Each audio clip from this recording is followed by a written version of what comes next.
And the things that he was saying, I was against. So he came home and was like, "Babe, I don't want to fornicate no more." And I'm like,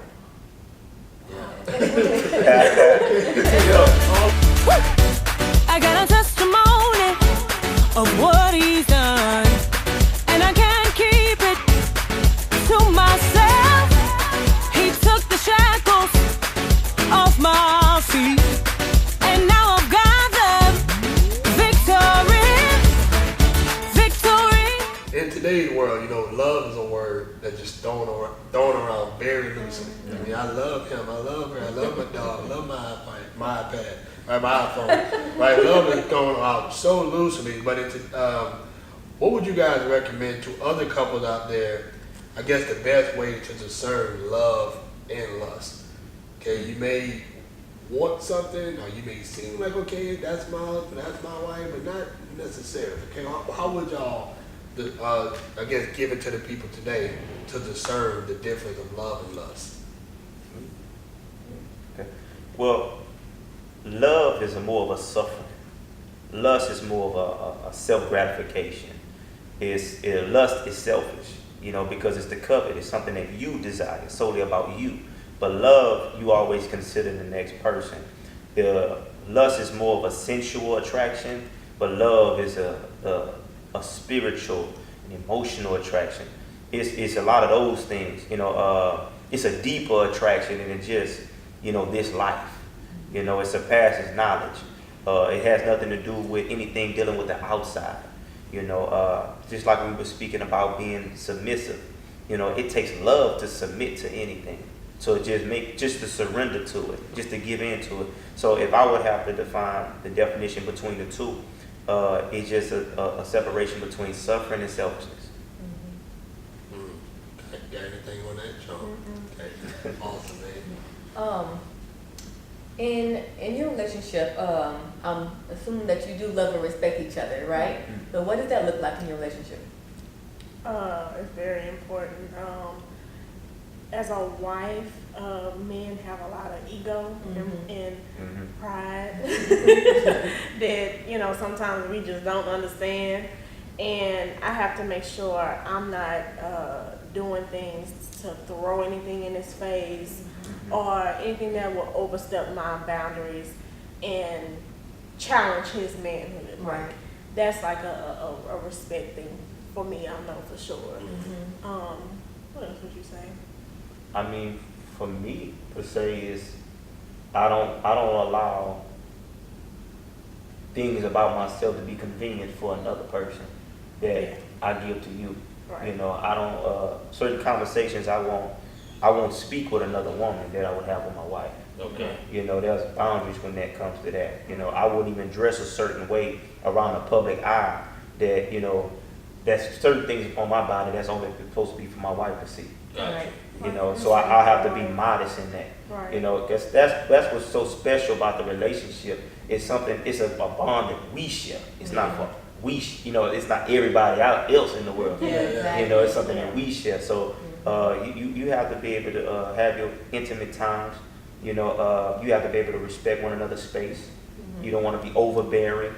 Because then it shows that you may have some insecurities or some trust issues. Yeah. You have to be able to allow even your spouse to make mistakes and not be the one to point the finger and say, I told you so, but help pick up the pieces. Even at times that you may have said something that was contrary to what the direction they wanted to go. Yeah. You still, that's part of that long suffering. And what it does is, because we don't realize that throughout time and throughout our lifespan, before we meet these people, they have experiences as well that has shaped their conscience and the way they feel about things. So there are certain walls that you're going to come across that you haven't built. Wow. But you're going to have to aid in being able to dissolve those walls. Yep. And you can't just kick them down. You have to allow them to be able to let them down. Yeah. I think, Kevin. Okay, go ahead. I'm sorry. I'm sorry. I think respect it leads to more trust. Being able to be open with one another and not feel like that my spouse is going to, I guess, judge what I'm going to say or look at me a certain way if I'm being open and honest. But we can tackle it together. And not holding any lies, like, Right. you know, Yeah, yeah. just Right. knowing everything, just laying it out on the table. You know, that's what I love about our relationship. Yeah. There's nothing somebody can come tell me that I don't already know about my Right, husband. You know? That's great. And let me ask you this before you go to the next one, man. It's a couple questions in one. But so listening, like just being attentive to your spouse. Because I had a chance to be around you. What's your daughter's name again? Ava. Okay. Had a chance to be around you and Ava. And dude, you like a prime example of a great father. Man. I mean, you were talking to me, but you were listening to her. You're like, hey man, 1 second, brother. And you'll go tend to your daughter, and you'll come back. And I'm like, man, I wonder. And again, I don't know y'all upbringing. I don't know if mom and dad still married on both y'all ends. Okay, so when she's married, when she grown and adult and she's gonna get married, she won't accept anything less than what you already given her, man. Right. Yeah. So that's awesome. So just talk a little bit about from both sides. Okay, you listen to him and showing that you respect him. You listen to her and showing that you love her. Okay, because maybe you ever heard or read the book or heard of the book Love and Respect by Dr. Emerson Eggerichs. Great book. But he talks about that women hear and see through pink sunglasses and pink hearing aids. Their life revolves around love. And men, blue See and hear and from- blue yeah. hearing aids. We live through a life of respect.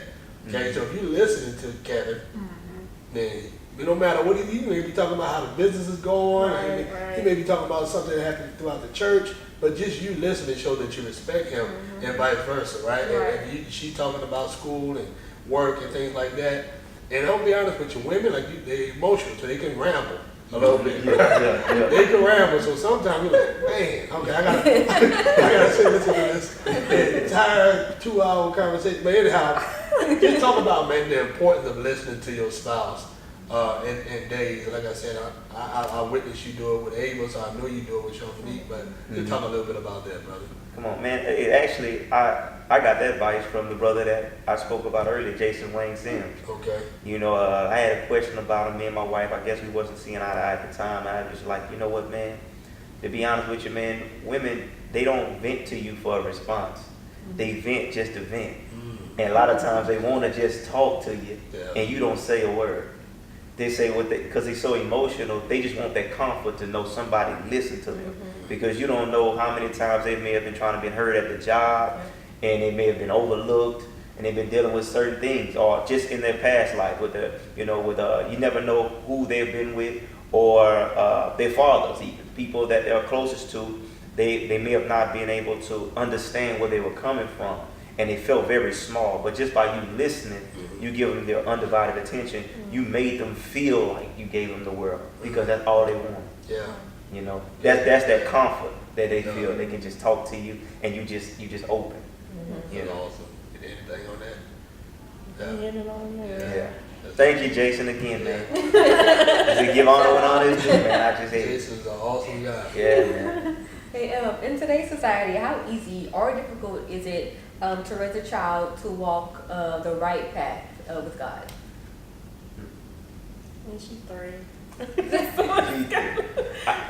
like, what are you doing to maybe instill that she makes the right decisions as a 3-year-old, you know? I just try to be an example as That's a it. mom. I try to make sure I keep my word and things. Like, last night I told her, if you be good at school, we're gonna get you some watermelon. I try to make sure I live up on my end. Right. And be that example for her. So if I want her to do something, I make sure I do it. Yeah, you do. Yeah. And I think that's key, because I mean, kids are gonna make their mistakes, and when they get old, they're gonna try to find some type of way, their way, and then just like how the prodigal son was, they gotta come back. He said, if you raise up a child the way that they should go, when they get old, they won't depart from it. That's not saying they won't make the mistakes or try to find out, but as long as my word had credibility, they know they can always come back to a source, to a true source. A lot of times, us as parents, we say, well, do as I say, but don't do as I do. Exactly. And as a child, they're not going to call the parents a liar in the face. But in their mind, they already using your actions to justify their wrong. Yet you don't want that life for them, but because you haven't created an atmosphere to where you're true, your word has no credibility. And your opinion in their mind doesn't matter, so they'll try to sneak and do what they want to until the time they're out the house. and they feel like they're free from something. You know, when they are faced with a lot of pressure and stress, they still feel like they can't come home because mom and daddy, they don't understand. They do this, they do that. So they then give their ears to their peers, to music, you know, to social media, and they let that be their guide rather than true parenthood. So we have to be able to take responsibility and not just say the right things, but do the right things. Yeah. Great, man, awesome. And quick, we want to play a game with you guys, and I actually left the questions at the house, so this is gonna be kind of off the top of my head. But We got a woman. yeah, let me put this on vibrate here because I had a call trying to come through, but I had to block it out. So give me 1 second. But the game is called.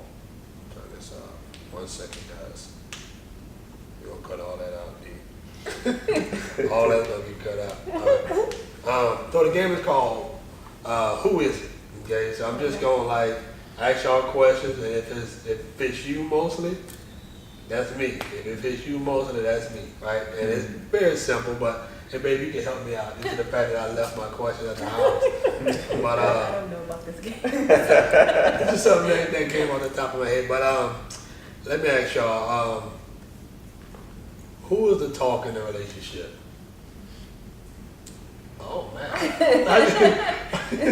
All right, I just knew it was gonna be you. Think about that Facebook post about that long, but yeah. All right. Who? All right, this is tough, but it's off the top of my head. All right. Who connects with God more through worship music? Worship music? You? Okay. All right. Who cooks the most? Oh. Like who cooks better? Yeah, that's a great one. Who cooks better? Okay. Wow, this is okay. Who connects with God mostly through prayer? Like, who feels more closer to God through prayer? Man, I actually got it. I think you do. I don't know, maybe a tie. Y'all both Think it's think maybe a that. tie? Maybe a tie. Okay. I connect with God mostly when I'm working. Okay. That's the reason why I had to get my wife to pray. That's cool. Yeah. All right, yeah. And talking about the lawn service, correct? My mom said, and I pray as I work. Gotcha. You know, so it's the same thing, but I just think it's a tie. yeah. You work all day. I got you. Okay. All right. Who's the lover in the relationship? And I know that's what I mean, like the Like romantic. who's the romantic? The romantic. Oh, that's you. Oh, y'all both pointing at each other. That's you. You think I'm a romantic guy? I need to work on my I can see I it. need to work on my romantic. Yeah, I can He's see it, more man. so, Yeah, you. babe, this is Friday night. We're supposed to be doing our date night. I don't know why you set up for school. You know, Yeah. so I was. You me? Okay. Okay. But that's one I thought was the other way around. So. Gotcha. Help me out if you feel the need to. Who's the funniest one? Oh, that's me. You said- That's me. He loves to clown. Yeah. Mm-hmm. Okay. And this is not who is, but okay, who listened to I don't know Kirk Franklin the most? Anyone else? We like Jonathan McReynolds and Oh yeah, he's Man good. and Tom Wells. It's on the night. I think you posted about him like last night. Man, one of my brothers, David Journey, he put me on Tom Wells. Is that the guy used to work at Chase? Yeah, Yeah, that's him. I got Man, you. I've been stuck on him ever since, man. Yeah, that no, he's a known. That's the one you That fully known. known. That one and that God's Not Done With You. God not done. Then Yeah. also Hills Hills and Yeah, Valleys. yeah, Yeah, I love it, He's man. great. I think he's from Texas too. Like he used to. Oh, yeah. Come on. I'm thinking. And that's just a couple. If I can't leave out Brianna Babino. Okay. She's my little sister. Yeah. Yeah. She is really good, man. Yeah. I remember the first time I saw her, like just floating around social media with all these songs with her in a group singing with people. Yeah. And I started recognizing like Natasha Baldwin. I know her. I've seen her before. Uh-huh. And then I started seeing Calix was in the videos and Mhm. certain people I've seen Yeah. that I kind of know. Kayla She Blackwell. must be. There's a few of them, man. I was like, man, she We must gotta be get local. You know what I mean? Yeah. So, I didn't know she was local. And then Monique saw her in the nail shop one time. Yeah. Okay. Yeah. That's pretty. Yeah. She's awesome. So Yeah. okay, let's see if I got some more off the top of my head. You're good. Huh? You're good. I'm doing good. No, I said with the games is off of your, All right. off the dome. Last but not least, who is the most forgiving one in the relationship? I have to say me. She, I kind of twitch a little bit. I would say me too. You say you too? Yeah. Yeah. Yeah. Okay. I guess we both kind of had some things we had to forgive about. Gotcha. Yeah. Now, let me Because it's ask not always sunshine. Yeah. No. We gonna be transparent with you. We had some times, you know, but you know, like we speaking about just that standard. You know, we got to come back to the standard. So, so it helps it work its way out. Yeah. Work itself through. Yeah, and I'm glad you said that, man. If you guys have any last words to give to the people that's watching, newlyweds, maybe 20 years in, they hit a rough patch. Maybe they just trying to find their way in their marriage. They're comparing to this couple or that couple. Just last words of encouragement to someone. What would y'all give that couple? Don't compare. Don't compare because you didn't marry that person that you're comparing them to. You married your spouse. So deal with your spouse and the problem that y'all are having. Yeah. Don't try. I mean, everybody's relationship, it's different problems that they go through. So you have to deal with the problem you are going through, not Exactly. you know. It's just different. And you got to suffer through. You know, you got to keep going. Because a lot of times we abort too soon, and it's so much. You know, had me and my wife aborted a lot sooner, it's a lot of things I wouldn't even known, especially on how to submit to her. You know, it's a lot of knowledge to be gained when you endure the hard times the most. Yeah. That's what makes your marriage and your relationship a lot more special. It's easy, it's harder to break from it after you have gone through all of these battles. When you get older and you've already experienced these things, man, it's smooth sailing from that point on. Because you already endured the hardest of the hardest. Your reward is later. But when you first get married, you in that romantic stage, you know, the first year, you haven't really had your first trial yet thrown at you together. Right, yeah. I think You- the first two was First 2 years always most like sometimes the first 3. These are difficult years. I mean, because now, you know, you realize that girl you married, she may have had some bad credit or some student loans, and you got to help out too. Yeah. You know, so it's some things that you may have not, you know, questions you may have not considered asking before the relationship, and so you got to be able to take on that baggage as your own, Yeah. and as well as provide aid to that, and not find an escape route out of it. You know, man, that's the best thing you can do. most people that love each other and still end up getting a divorce. So it's not necessarily love that keeps a marriage. It's more so Love. getting to know that person, getting an understanding of how things are going to go, what the vision is for the relationship. You know, if you ask people, they may say, when they getting a divorce, do you love that person? Yeah, I love them, but man, I can't stand them. You know, so. I heard in all that, I heard love and work. And you gotta work on it. Oh, Definitely gotta work on it. And man, if you guys were blessed by Kevin and Charmonique, give a I guess a way to connect with y'all, get in touch with you guys, maybe through social media. If y'all have like anything going on with y'all, the business. I don't know if you have a site up for your business or anything like that. How can people stay connected with Kevin and Charmonique? Our Facebook. Okay. I mean, I'm on Facebook and Instagram. Charmonique Cray-Chan. And my name is Kevin Warren Cray-Chan Jr. on Facebook. Okay. I have a landscaping and lawn service, pressure washing business. It's Humble Heart Landscape LLC. Also, we both members of Life Change Ministries Inc. There's also, you know, a way you can reach us there. So, Awesome. social media makes everything easy. Yeah, you can just message us. So. Very awesome, man. Thank you guys again for sharing It's a pleasure. your testimony. I got a testimony.